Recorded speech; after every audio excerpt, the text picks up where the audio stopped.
स्वागत है आप सबका दोस्तों easy learning with Shubham Jha में। आज से हम लोग 9th क्लास का भी वीडियो लेक्चर्स चालू करने वाले हैं। तो हम लोग स्टार्ट करेंगे सब्जेक्ट साइंस से, चैप्टर 1। ठीक है, चैप्टर का नाम है लॉज ऑफ मोशन। तो एज़ यूजुअल हम लोग नोट से अभी कर रहे हैं, क्योंकि हमारे पास अभी वाइट बोर्ड फिलहाल जितना चाहिए होगा उस साइज़ का अवेलेबल नहीं है, बट आगे चल के हम फेस वीडियोज़ भी बनाएंगे। तो मैं इन सबको मिटा देता हूँ। ओके, तो ये है लॉज ऑफ मोशन का नोट्स, मैंने पूरा का पूरा बना लिया है। डेली हम लोग एक वीडियो अपलोड करेंगे and we will try to keep the video as short as possible and reach into depth of each concept. Okay, तो the topic name is laws of motion. तो लॉ मतलब कानून होता है, और ये तो सबको पता है, ऑफ मतलब उसका, एंड मोशन से समझने की कोशिश करते हैं। ठीक है, तो मैंने ना कुछ सवाल जवाब हैं, इंटरएक्टिव वे में हम पढ़ेंगे। ठीक है, आप भी जब मैं कुछ बोलूँ कि इस पर आप कमेंट करो तो आप भी कमेंट करना। तो आज है lecture 1 of laws of motion. Sorry for the language. Okay, तो व्हाट इज मोशन। समझते हैं कि मोशन क्या होता है। जब एक ऑब्जेक्ट अपने स्टेशनरी पोजीशन को छोड़ के दूसरे पोजीशन में चेंज होता है, मैंने करता है लिख देता है, चेंज करता है। ठीक है, such that changing position with respect to surrounding. ठीक है, तो मैं आपको समझाता हूँ अच्छे से कैसे। सर क्या होता है मोशन, डेफिनेशन तो बहुत अच्छा लगा। तो ये एक बॉल है, ठीक है, ये एक बॉल है, ठीक है, ये इस ज़मीन पे यहाँ पे है। इसको किसी ने ऐसे थोड़ा सा फोर्स अप्लाई किया। फोर्स क्या होता है तो समझेंगे आगे, सब कुछ तो समझना ही है ना। तो इस पर किसी ने धक्का दिया तो ये बॉल यहाँ पे आ गया। ठीक है, पहले वो यहाँ पे था, अब वो यहाँ पे आ गया। तो अब इसमें जो चीज़ हुआ ना, इसने अपना प्लेस चेंज किया विथ रिस्पेक्ट टू टाइम। किसी समय पे यहाँ पे था और अब यहाँ पे, तो इसमें जो चीज़ हुआ था उसे हम कहते हैं मोशन। ठीक है, changing position with respect to surrounding. ये पहले यहाँ पे था, अब यहाँ पे है। ठीक है, और अच्छे से समझाओ सर, मैथमेटिकल तरीके से समझाओ कि और अच्छे से समझ में आए तो समझो ना यार। ये क्वाड्रेंट 1 है, ये क्वाड्रेंट 2 है, ये क्वाड्रेंट 3 है, ये क्वाड्रेंट 4। हाँ, ये थोड़ा अजीब सा एग्जाम्पल है बट समझ लो। ये एक्स, ये एक्स डैश, ये वाई, ये वाई डैश। पहले एक पॉइंट यहाँ था, अब वो पॉइंट यहाँ है, मतलब पहले इस क्वाड्रेंट में था, अब उस क्वाड्रेंट में था। अपने प्लेस को इसने चेंज किया। ठीक है, तो इसको हम लोग क्या बोल सकते हैं कि इसमें मोशन हो गया। बट ये एग्जाम्पल वैसे थोड़ा बेहुदा एग्जाम्पल था, बट ठीक है। ओके, तो चलो कुछ एग्जाम्पल से ना समझने की कोशिश करते हैं, अच्छे एग्जाम्पल से। In which of the following example do you sense motion. क्या सवाल क्या कर दिया सर। कौन से एग्जाम्पल में आपको लग रहा है कि मोशन हो रहा है। बाद में मैं एक राज की बात बताऊंगा आपको। ठीक है, the flight of a bird. एक बर्ड है, ठीक है, एक बर्ड है जो उड़ रही है। तो क्या वो उड़ रही है तो अपने जगह को हर बार चेंज नहीं कर रही है। पहले सपोज करो यहाँ थी, उससे पहले यहाँ थी, और अब आगे आगे आगे आगे आ रही है, और अब यहाँ है आपके एकदम नज़दीक में। ठीक है, तो ये क्या हो रहा है, उस अपने प्लेस को चेंज कर रही है, अपने सराउंडिंग के हिसाब से पोजीशन चेंज कर रही है। तो इसको हम लोग क्या बोलेंगे कि बर्ड मोशन कर रही है। ठीक है, बर्ड इज इन मोशन। और स्टेशनरी ट्रेन, एक ट्रेन एक जगह पे रुका हुआ है, ये पटरी है, इसके ऊपर एक ट्रेन है जो रुका हुआ है, छुक छुक गाड़ी। तो ये क्या हो गया, ये मोशन में नहीं है, इट इज़ स्टेशनरी। ठीक है, लीव्स फ्लाइंग थ्रू एयर, हवा में पत्ते उड़ रहे हैं, ऑफ कोर्स मोशन में, आप समझ गए होगे आगे। A stone lying on a hill, ये मोशन में नहीं है। तो अब कुछ बच्चे कहेंगे सर हमने ना डिस्कवरी चैनल पे पढ़ा था। क्या पढ़ा था बच्चों कि ना हम अगर एक ज़मीन पे बैठे भी हो ना तो हम लोग मोशन में होते हैं। बिल्कुल सही पढ़ा था आपने। तो दिखती है आगे नोट लिखा है मैंने, sometime we cannot see the motion of an object directly. कभी कभी ना हम कुछ चीज़ों का जो मोशन होता है ना वो डायरेक्टली नहीं देख सकते। इन केस ऑफ ब्रिज, देखो हवा तो चल रही है ना, लेकिन क्या आपको हवा दिख रहा है, नहीं दिख रहा है। तो इसको हम क्या बोलेंगे कि हवा, आप ब्रिज को नहीं देख सकते, हवा को आप नहीं देख सकते, लेकिन मोशन तो हो रहा है ना। रोटेशन ऑफ द अर्थ, पृथ्वी तो घूम रहा है ना, लेकिन क्या आपको दिख रहा है, नहीं। तो वो भी मोशन में, लेकिन आपको दिख नहीं रहा है। रिवॉल्यूशन ऑफ अर्थ, पृथ्वी सूरज की तरफ परिक्रमा कर रही है, वो भी आपको नहीं दिख रहा है। चलिए अब यहाँ पे ना कुछ चीज़ों को और पहले ही समझ लेते हैं, आगे चैप्टर में है ये चीज़, लेकिन हम लोग अभी समझने की कोशिश करते हैं।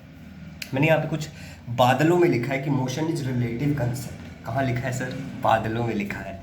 तो मोशन एक रिलेटिव कंसेप्ट है। रिलेटिव कंसेप्ट मतलब क्या हो गया कि वो किसी चीज़ पे डिपेंडेंट है, समझ रहे हो ना, किसी चीज़ से रिलेट करता है, तो इसको हम लोग बोलेंगे रिलेटिव कंसेप्ट। जैसे मोशन सराउंडिंग से रिलेट करता है, राइट, तो ये हो गया रिलेटिव कंसेप्ट। ठीक है, तो motion is a relative concept. अब motion can be of two type, एक हो सकता है लिनियर, मतलब सर लिनियर बोले तो सीधा सीधा सीधा, ये बर्ड सीधा सीधा सीधा उड़ रही है, ये लिनियर मोशन हो गया। एक हो सकता है सर्क्यूलर, ये जो पंछी है ना ये सर्कल का सरकमफरेंस पे उड़ रहा है, ठीक है, इसको हम बोलेंगे सर्क्यूलर मोशन, ठीक है।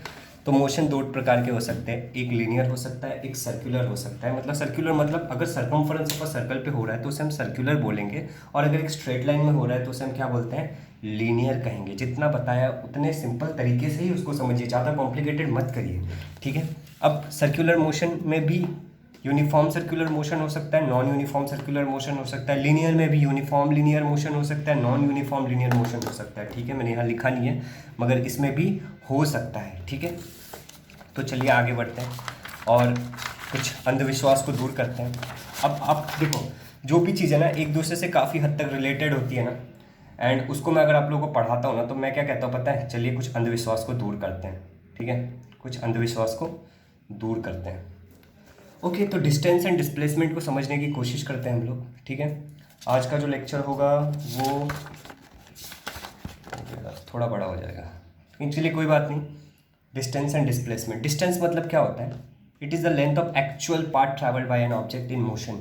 जो एक्चुअल पार्ट ट्रैवल होगा ना एक बॉडी का, जब वो मोशन में होगा, तो मोशन हम लोगों ने समझ लिया, तो उसे हम क्या कहते हैं, डिस्टेंस कहते हैं, from one part two another. मैं समझाऊंगा, मैं सब समझाऊंगा। डिस्प्लेसमेंट मतलब क्या होता है, द मिनिमम डिस्टेंस।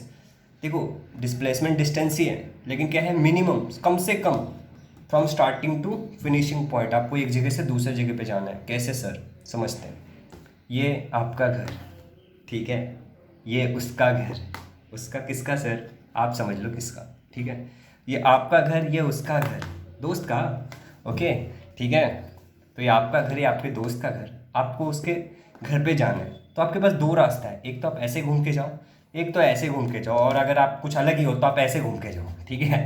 तो लेकिन हमारे पास दो ही रास्ता, समझ लेते हैं। इधर इधर क्या है, इधर बड़ा सा नदी है, ठीक है, तो आप इधर से नहीं जा सकते, ठीक। तो आप ऐसे जाओगे तो भी आप उसके घर पे पहुंचोगे उसके, ओके, एंड ऐसे जाओगे तो भी पहुंचोगे, ये शॉर्टकट है, ठीक है। तो ये पॉइंट से ये पॉइंट में ये जो हो जाएगा ना, वो हो जाएगा टोटल डिस्टेंस कवर्ड, ठीक है, एक्चुअल पार्ट ट्रैवल्ड। तो ये क्या हो जाएगा, ये आपका डिस्टेंस हो जाएगा। और आप यहाँ से यहाँ चले जाओगे ना, शॉर्टेस्ट पाथ, समझ रहे हो ना, शॉर्ट, सबसे कम, शॉर्टकट मतलब डिस्प्लेसमेंट, समझ लेने का। Even if the displacement of an object is zero, क्या बोल रहे हो सर, अगर displacement of an object zero होगा लेकिन distance ट्रेवर्स by the object it may not be zero, वो जीरो नहीं हो सकता है। कैसे, मान लो कि बंटू को इस सर्कल पे दौड़ के आने को कहा गया, तो इस सर्कल का जो रेडियस है वो 100 मीटर का है, ठीक है। इस सर्कल का जो रेडियस है वो 100 मीटर का है। तो बंटू यहाँ से दौड़ दौड़ के आ रहा था, ओके, एंड यहाँ से यहाँ तक हो गया, तो उसने जो डिस्टेंस कवर किया वो क्या हो जाएगा, सर्कल का एरिया कैसे निकालते हैं, एरिया नहीं, सरकमफरेंस, जो सर्कल के सरकमफरेंस पे जाएगा वही उसका एरिया होगा ना, डिस्टेंस कवर्ड। तो 2πr मतलब 2 इंटू 3.14 इंटू 100 मीटर, ठीक है। तो ये देखो ना, ये तो सीधे 314 हो जाएगा मल्टीप्लाई बाई 2। तो आपको समझ में आ गया होगा, इसका आंसर जो भी आएगा 8, 2, 6, इतना मीटर उसने, ये उसका क्या था, डिस्टेंस कवर्ड था, ये था उसका डिस्टेंस, ठीक है। डिस्प्लेसमेंट क्या होगा, डिस्प्लेसमेंट मैं कह रहा हूँ जीरो होगा, डिस्प्लेसमेंट क्या होगा, मैं कह रहा हूँ जीरो होगा, ठीक है। कैसे हो जाएगा सर जीरो डिस्प्लेसमेंट, कुछ भी बोल रहे हो, देखो ना, डिस्प्लेसमेंट का फॉर्मूला क्या था, the minimum distance between starting point and the finishing point. तो देखो स्टार्टिंग पॉइंट ये है, ओके, एंड फिनिशिंग पॉइंट भी ये है, तो यहाँ से यहाँ जाने में कितना टाइम लगा, डिस्टेंस कितना है, मिनिमम डिस्टेंस तो जीरो है ना। आपने यहाँ पे स्टार्ट किया और वापस यहाँ पे आए, तो इस पॉइंट से इस पॉइंट का इस पॉइंट से इस पॉइंट को ही देखोगे तो जीरो हो जाएगा, ठीक है। तो डिस्प्लेसमेंट जीरो है लेकिन डिस्टेंस जीरो नहीं हो सकता है। सर सपोज करो ये 2 किलोमीटर लंबा रोड है, इस पर ये कार गया और वापस आया, तो इसने जो डिस्टेंस कवर किया वो 4 किलोमीटर है, लेकिन डिस्प्लेसमेंट क्या होगा, जीरो होगा। तो मैं उम्मीद करता हूँ कि आपको ये चीज़ समझ में आ रहा होगा और आपको यहाँ तक समझ में भी आया होगा। तो अगला जो अपना टॉपिक है वो है स्पीड एंड वेलोसिटी, ठीक है। तो स्पीड एंड वेलोसिटी, तो क्या होता है सर, स्पीड क्या होता है, वेलोसिटी क्या होता है, ये भी एक अंधविश्वास है। जैसे लोगों को लगता था डिस्टेंस और डिस्प्लेसमेंट एक होता है, उसी तरीके से लोगों को लगता है कि स्पीड एंड वेलोसिटी भी एक होता है, लेकिन दोनों अलग है। स्पीड अलग होता है, वेलोसिटी अलग होता है, डिस्टेंस अलग होता है, डिस्प्लेसमेंट अलग होता है। डिस्टेंस और डिस्प्लेसमेंट को हमने क्यों समझा, कि हमें स्पीड और वेलोसिटी अच्छे से समझ में आ जाए, ठीक है। तो स्पीड जो होता है वो रिलेटेड होता है डिस्टेंस से, और जो वेलोसिटी है वो रिलेटेड है डिस्प्लेसमेंट से। अब अगर डिस्टेंस और डिस्प्लेसमेंट अलग है तो ऑफकोर्स स्पीड एंड वेलोसिटी भी तो अलग ही होगा। तो स्पीड है total distance travelled by time required, कितना टाइम लगा आपको कितना डिस्टेंस जाने में। वेलोसिटी है change in displacement per unit time, displacement कितना हुआ आपका टाइम के हिसाब से, ठीक है। तो दोनों अलग है, आपको डेफिनेशन ही अलग है तो दोनों तो अलग होगा ही। द यूनिट, देखिए क्यों लोगों को एक लगता है पता है, क्योंकि दोनों का जो यूनिट है ना वो सेम है। The unit of speed and velocity are same. SI unit क्या है, मीटर पर सेकेंड। सीजीएस यूनिट क्या है, सेंटीमीटर पर सेकेंड। क्योंकि दोनों में तो बात तो डिस्टेंस की हो रही है, एक में एक्चुअल डिस्टेंस एक्चुअल पाथ की हो रही है, एक में क्या हो रही है शॉर्टेस्ट पाथ की हो रही है, ठीक है, शॉर्टकट वाला, समझ गए ना, याद रखना। Speed is related to distance, speed किस चीज़ से रिलेटेड है, डिस्टेंस से रिलेटेड है। देखो ना ऊपर, स्पीड किससे रिलेटेड है, डिस्टेंस से। वेलोसिटी किससे रिलेटेड है, डिस्प्लेसमेंट से, ठीक है। तो वही लिखा है यहाँ पे। If the motion is along a straight line the values of the speed and velocity are same, otherwise they can be different. अगर एक स्ट्रेट लाइन में अगर मोशन हो रहा है तो हो सकता है कि आपका, हो सकता है, ठीक है, मैं क्या कह रहा हूँ, हो सकता है कि आपका जो स्पीड हो और जो वेलोसिटी हो सेम हो, वरना तो अलग ही होगा, ठीक है। तो बच्चों ये एक प्यारा सा न्यूमेरिकल है, ठीक है, जिसको मैंने सॉल्व किया है। ये एक प्यारा सा न्यूमेरिकल है, ठीक है, जिसको मैंने सॉल्व किया है। आपके बुक में ऐसा संगीता, गीता और कुछ कुछ लिख करके ये न्यूमेरिकल को सॉल्व कराया था, तो मैंने भी इस न्यूमेरिकल को अपने तरीके से सॉल्व किया है। तो इस न्यूमेरिकल के बारे में ना हम नेक्स्ट वीडियो में डिस्कस करेंगे, ठीक है, नहीं तो वीडियो काफ़ी लंबा हो जाएगा। And as I mention to you कि मैं ज़्यादा लंबे वीडियोज़ नहीं बनाना चाह रहा हूँ आप लोगों के लिए, ठीक है। तो हम लोग इस वीडियो को, इस न्यूमेरिकल को नेक्स्ट वीडियो में डिस्कस करेंगे, और हम लोग कुछ चीज़ें समझेंगे कि लीनियर मोशन क्या होता है, सर्कुलर मोशन क्या होता है, ठीक है, uniform linear motion, uniform circular motion, etcetera etcetera. तो दोस्तों मैं उम्मीद करता हूँ कि आपको मेरी बातें समझ में आई होगी, ठीक है। आप कमेंट करके बताइए कि आपको मेरा पढ़ाना कैसा लग रहा है, और आप इस वीडियो को लाइक कर दीजिए, अपने दोस्तों के साथ भी शेयर करिए कि सभी इसका फ़ायदा उठा सकें। एंड मैं आप लोगों को धन्यवाद देना चाहता हूँ कि आपने मुझे इतना समय दिया। Thank you so much.